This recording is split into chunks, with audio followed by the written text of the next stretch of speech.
Hi, welcome to Don's Manufactory. Well, for you longtime viewers of the channel, hey, I'm out here in the garage with Betsy. Sure enough, if you recall, when I put the U-joints in the driveline, I picked up a vibration. So finally, today is the day I'm going after getting that fixed up. Thanks for watching Don's Manufactory, you diehards. It lasted all the way through all the guitar stuff and everything. There'll be more guitars coming along, but it's time to get back to Betsy. I have a Route 66 road trip coming up. Going to be driving from, well, I'm going to drive the full length of Route 66 coming up here after a bit. It's a little trip my brother and I are taking and some friends. With the road trip looming, it's time I get the master cylinder done and this driveline issue figured out. Because other than that, the car's ready to go. So, okay, let's dive under and see what we can see. Well, I got the Betsy's warming up now. You can tell by all the rocket.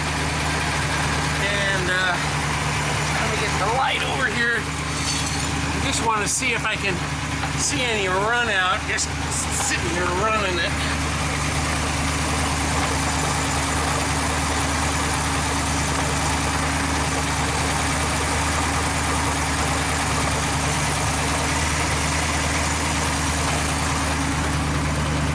Okay,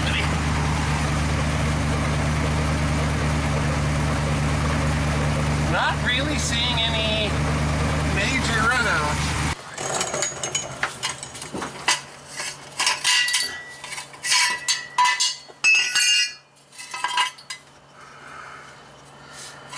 I just think I'll just clamp this on there like so, and then we'll work on getting an angle up to the driveline here.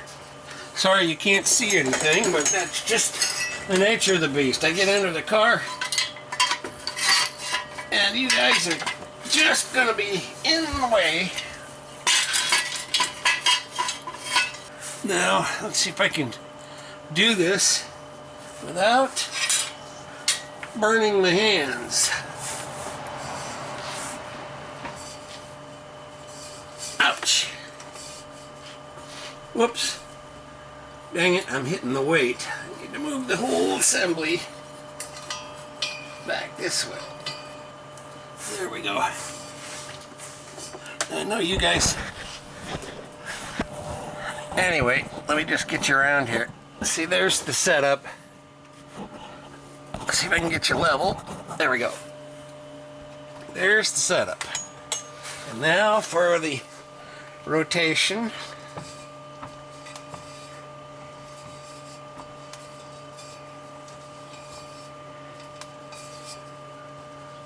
It's got a little bit of a hoop-de-doo right there, but it's not really a, it's like a deformity in the tube, not necessarily a, but it's only, what is that, 6/7 thousandths. And that's not going to be me putting a universal joint in wrong. Okay, let's check the rear. Okay, that was about 12 thousandths on the front, and on the back here, it's 15, about 15 thousandths. And the run out in the yoke is correct. So I don't have a problem with the yoke on the differential, and I don't have a problem with the bearing being out of place, because the bearings are thicker than that, so the run out would be great by comparison. So what that's telling me is I need to take this driveline out and take it to Driveline Specialties here in town and say, check it out, balance where necessary, get the run out of it. It's not my mistake, but there's definitely something wrong whether it could be run out on the universal joint. The Driveline is at Driveline Services here in town. It's going to be a couple of weeks before I get it back.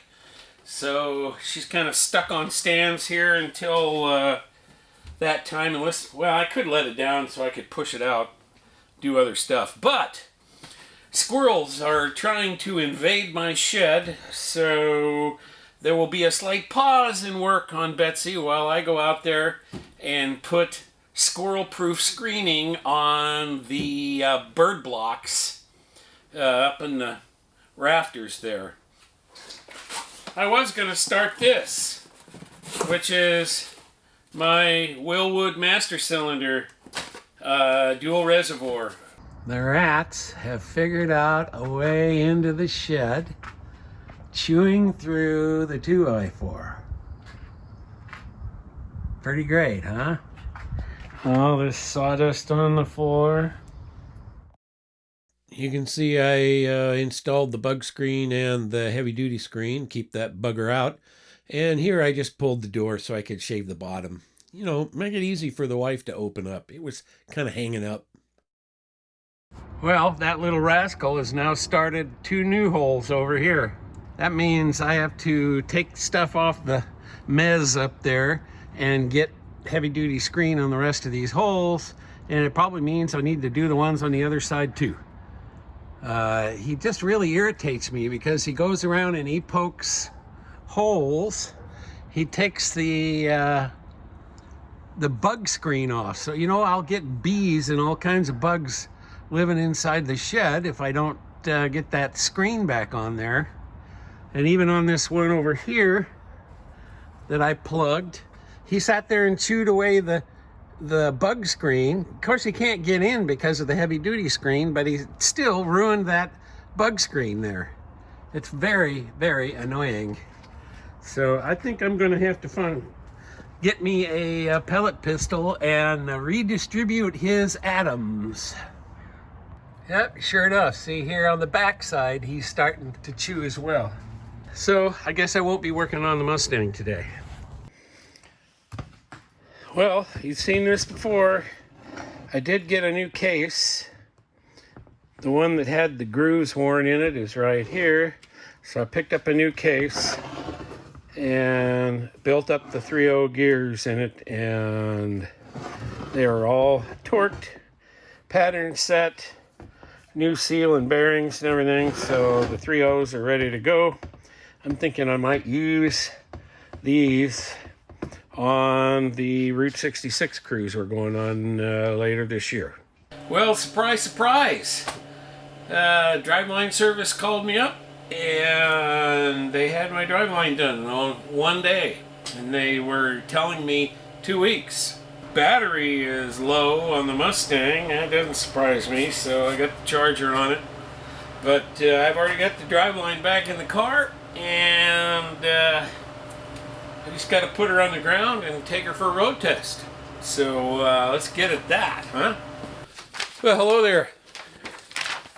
It's another day again. I just got back from a road test with Betsy, and the driveline's vibrating like crazy. So for those that have seen the channel before, yeah, I'm back to my worksheet for driveline angles, and I got to check everything. And then besides that, I'll have to take it back to Driveline Specialties and have them recheck their work, because it actually vibrates worse than when I got done with the universal joints. Whatever. Just one thing after the next. So no, I haven't started my brake master cylinder yet. I want to get this part done. Okay. Well, I'm back from the driveline shop again. Took my driveline back because it was vibrating, and this weight that they put on this end, they ground about half of it away.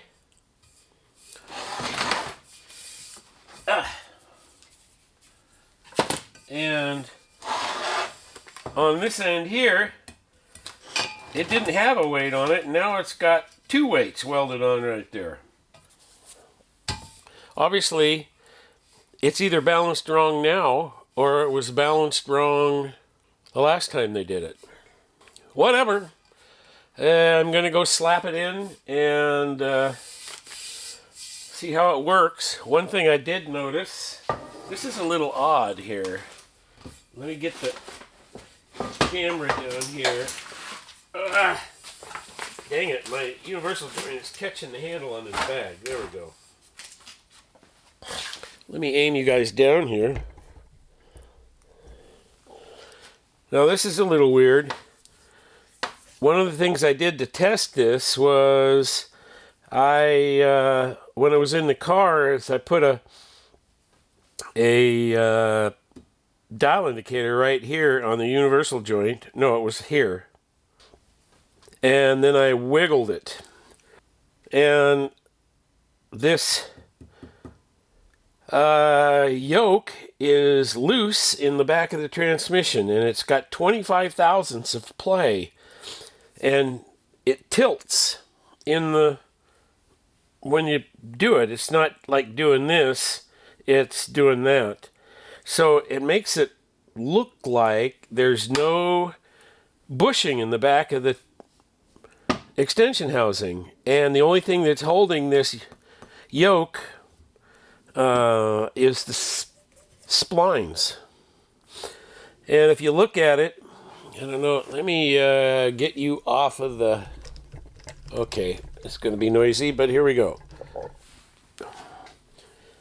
You look on it here and you can barely see any marks where the yoke has been touching the bushing. You can see where the seal runs on the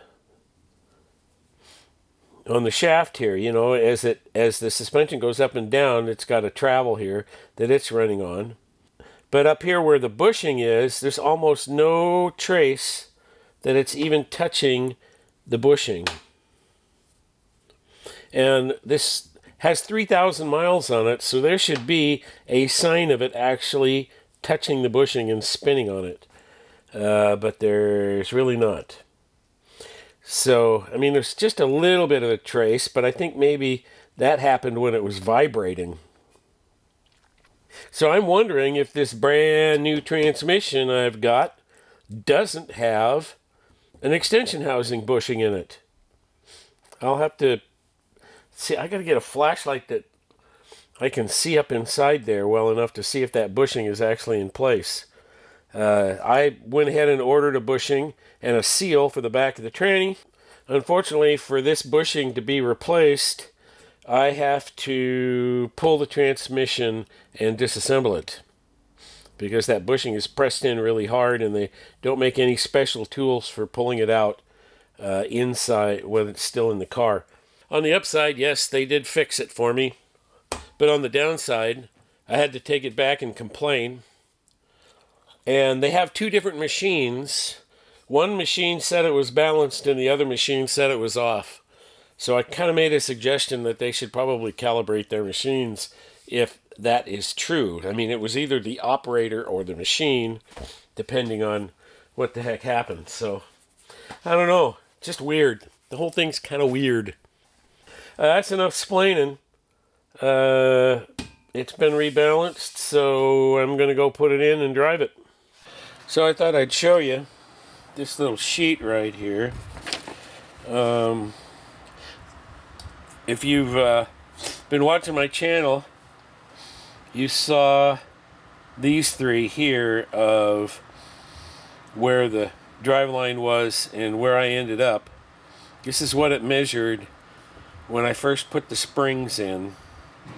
So a working angle of 0.8 and 1.8 at rest. But this is what it measured today, or yesterday actually, on the 17th. Working angle 1.3, working angle 1.8. So things have shifted a bit. I think I took the body shims out of the transmission mount here, so the motor may have popped down a little more. Anyway, so only half a degree difference with at rest with no power on. And then this is with the traction bars rotated up till the snubbers hit the springs. And I have two sets of snubbers. Let me grab these here. Don't have but 1/8 of an inch of clearance, and I use those at the track. And then the ones that I drive with on the street are only about this long, so there's that much clearance between the snubber and the spring, so it gives a softer ride when cruising on the freeway and stuff. It's not quite so jarring. Anyway, so it allows 2 degrees of rotation, the traction bars do. So what happens is this working angle is 1.8 degrees this way, and it swings through 0 and ends up at 1.2 that way, the other way, because as it swings, the driveline moves up, of course. So I end up at 1.2 and 2.3, so there's 1.1 degree difference with the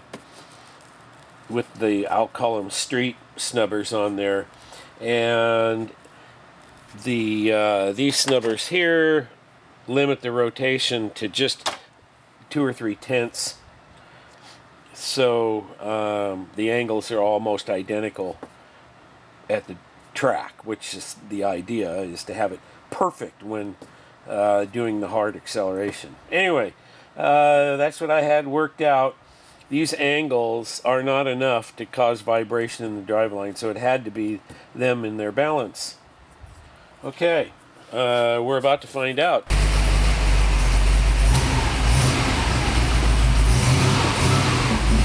Well, back from the road test. It's a success.